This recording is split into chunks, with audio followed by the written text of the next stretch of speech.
প্রিয় দর্শক, আপনাদের অনেকেরই প্রশ্ন, শীতের সিজনে আমি মুরগিকে কোন মেডিসিন খাওয়াই? আজকের ভিডিওতে মেডিসিনগুলো দেখিয়ে দিব। প্রথম থেকে শেষ পর্যন্ত ভিডিওটা দেখতে থাকুন। প্রিয় দর্শক, আসসালামু আলাইকুম। আবারও চলে আসলাম আমার লাইফস্টাইল নিয়ে।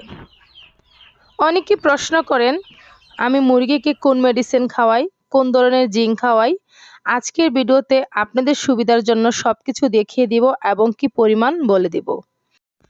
প্রিয় দর্শক, মেডিসিনগুলো মুরগিকে আমি কখন খাওয়াই, কিভাবে খাওয়াই, কোন সময় কোন মেডিসিন খাওয়াতে হবে, এই বিষয়গুলো যদি জানতে চান এবং বুঝতে চান, তাহলে ভিডিওটা একটু টেনে দেখবেন না। প্রথম থেকে শেষ পর্যন্ত ভিডিওটা দেখুন, তাহলেই বুঝতে পারবেন মেডিসিনগুলো কিভাবে খাওয়াই আর কোন মেডিসিন খাওয়ালে সহজে হাঁস মুরগি রোগে আক্রান্ত হবে না।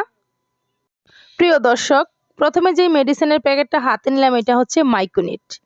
এটা কিন্তু ঠান্ডার জন্য ভালো কাজ করে। দ্বিতীয় যেই প্যাকেটটা হাতে নিলাম এটা হচ্ছে লাইসোবিট। দেখতে কিন্তু প্যাকেটের কালার একই রকম, কিন্তু ওষুধ ভিন্ন।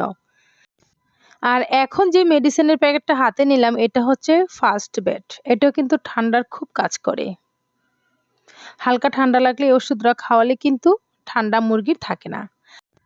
আর এখন যে 4 নাম্বার মেডিসিনের প্যাকেটটা হাতে নিলাম এটাও কিন্তু ঠান্ডার খুব ভালো কাজ করে।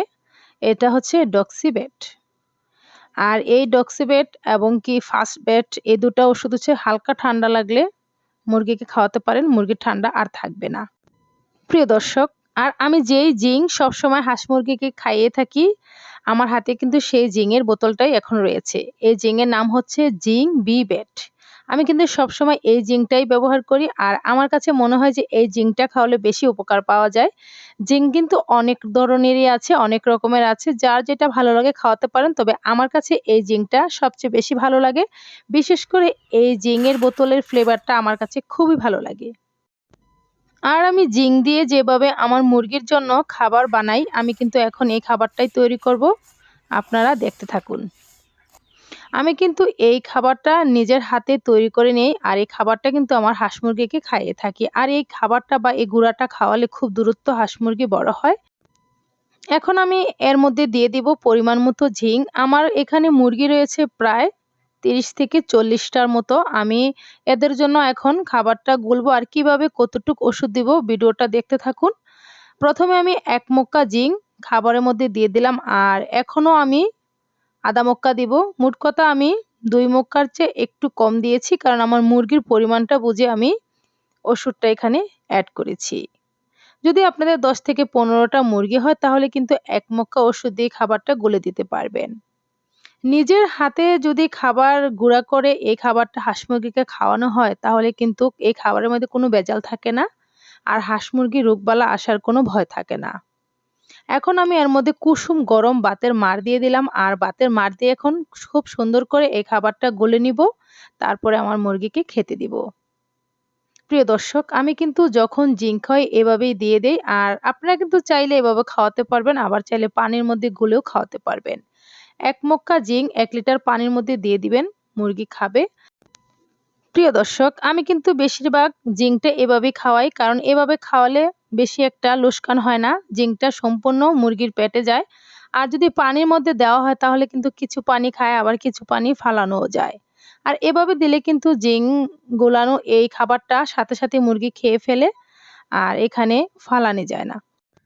জিঙ্ক গুলানো খাবারটা রেখে আমি আপনাদেরকে দেখানোর জন্য বা আপনাদের সুবিধার জন্য আবারও ঠান্ডার ওষুধ নিয়ে নিচ্ছি এখানে। আমার মুরগির পরিমাণে আমি এখানে খাবারটা নিয়েছি ৩০০ গ্রামের মতো, আমি এখানে গুঁড়া নিয়েছি আর দিয়ে দিচ্ছি এখানে ফার্স্ট বেড ওষুধ দিয়ে দিলাম। এখানে ১ গ্রামের মতো হবে। আমি আরো ১ গ্রাম এড করব, কারণ আমার মুরগি যেহেতু একটু বেশি তার জন্য পরিমাণটা একটু বেশি দিতে হবে। আমি ২ গ্রামের মতো দিয়ে দিয়েছি। আপনাদের মুরগি যদি একটু বেশি হয় তাহলে কিন্তু আরেকটু ওষুধ বেশি দিতে হবে আর যদি ১০ থেকে ১৫ টা হয় তাহলে ১ গ্রাম দিলেই হবে। প্রিয় দর্শক, ভাত রান্না করার পর কখনো ভাতের ফ্যান বা মাড় ফালাবেন না। এই মাড়ে কিন্তু প্রচুর পরিমাণ পুষ্টি গুণাগুণ রয়েছে।